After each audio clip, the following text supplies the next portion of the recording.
Nasakit ang ulo mo? Inumin mo to para mawala.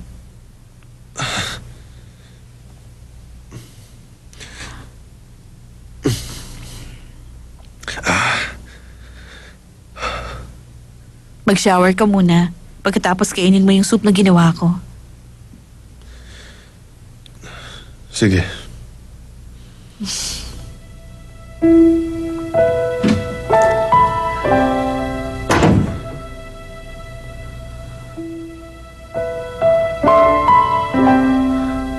Mabuhay na lang tayo ng ganito. Ayoko. Mabigo na naman uli ako. Sige. Pagpatuloy lang natin. Hindi pa kita pwedeng pakawalan.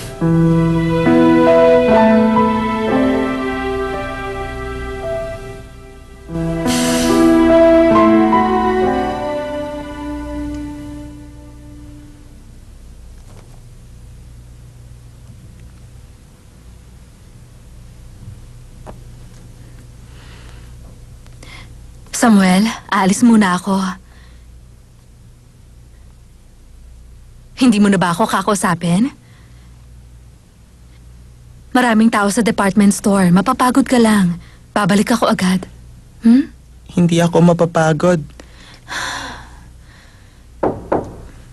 Tuloy.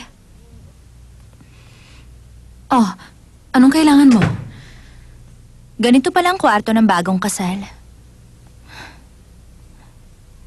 Anong problema? Gusto niyo sumama sa akin. Yun nga ang pinunta ko dito. Tumawag si Mama. Sabi niya isama mo si Samuel. Sinabi niya yon? Oo. Pinagbawalan niya lumabas si Samuel. Kung sa tingin mo nagsisinungaling ako, tawagan mo siya. Talaga? Maganda yon. Maganda ka na. Sige.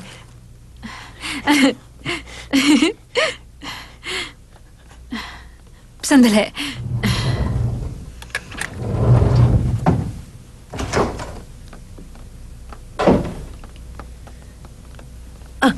Saan kayo pupunta? Sa department store. Naku, hindi pwede. Tiyak magagalit si Madam yan. Huwag ka mag-alala. Si Mama nagsabi nun. Hindi ko alam yun ah. Sige na, umalis na kayo. Sige, babalik kami agad. Nako, teka. Sandali lang po, ma'am. Camille, tumawag ba talaga si Madam? Siyempre hindi. Alam mong gustong gusto kita. Nako, lagot na. Paano na to?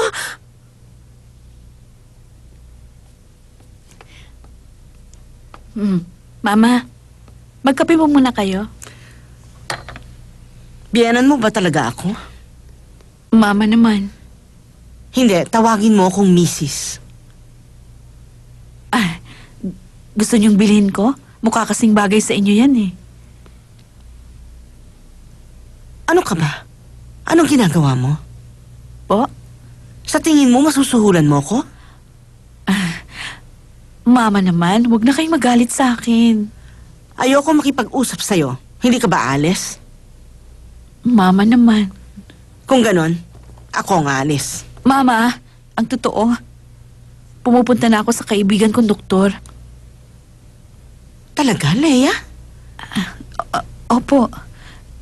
Nandun po ako kahapon pero maselan daw ang kondisyon ko. Ay! Nakita mo na? Dapat sinabi mo na sa akin kaagad. Kasi ayoko pong umasa kayo agad.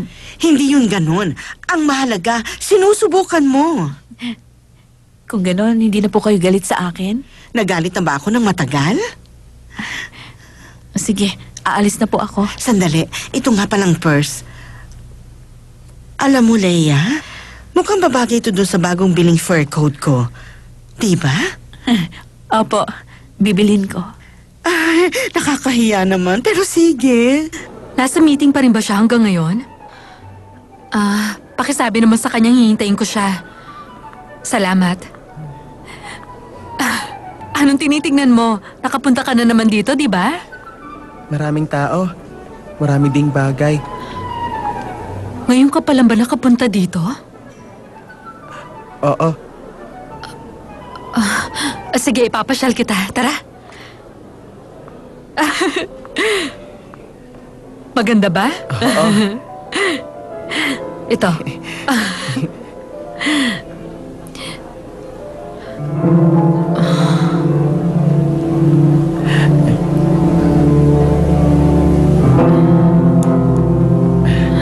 Ang ganda. Samuel, doon tayo sa second floor. Sige.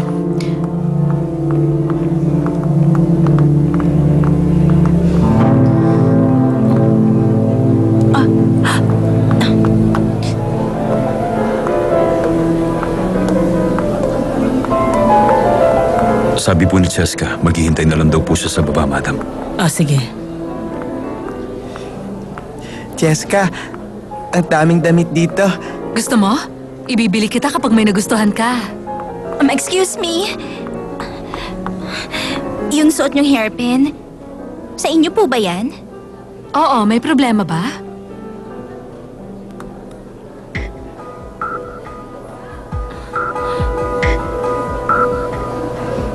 Ang tindi niyo naman, miss.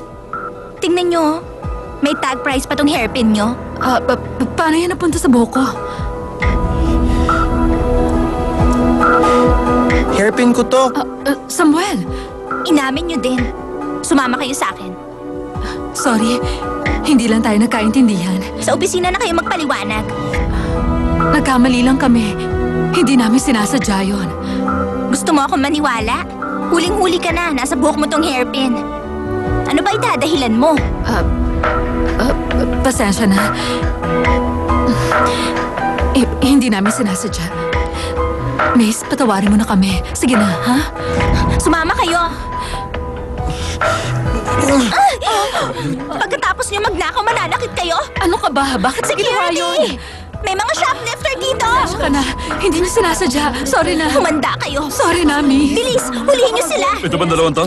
Kaya nga, parang na sila. Halika, sumama kayo. Sige, Halika. hulihin niyo yung mga yan! Sumama na kayo. Hindi ko alam parang may ninakaw.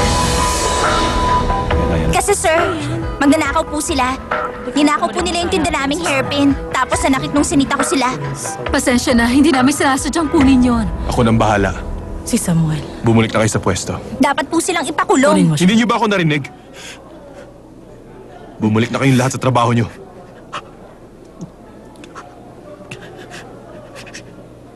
Hindi ako magnanakaw. Tama ka. Hindi mo ninakaw yon. Tumayo ka. Ano ba? Natatakot na siya. Huwag mo siyang sigawan. Sabi ng tumayo ka! Ito pala yung kwento ko sa anak nung may-ari. Di ba ikaw nakita sa akin? Totoo ba rin? Hindi. Magnanakaw si Samuel.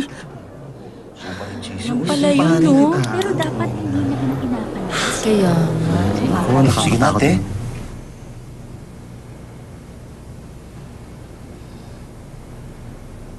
tayo na. Pero wala pa po si Cheska, ma'am. Ang sabi ko, tayo na! Opo.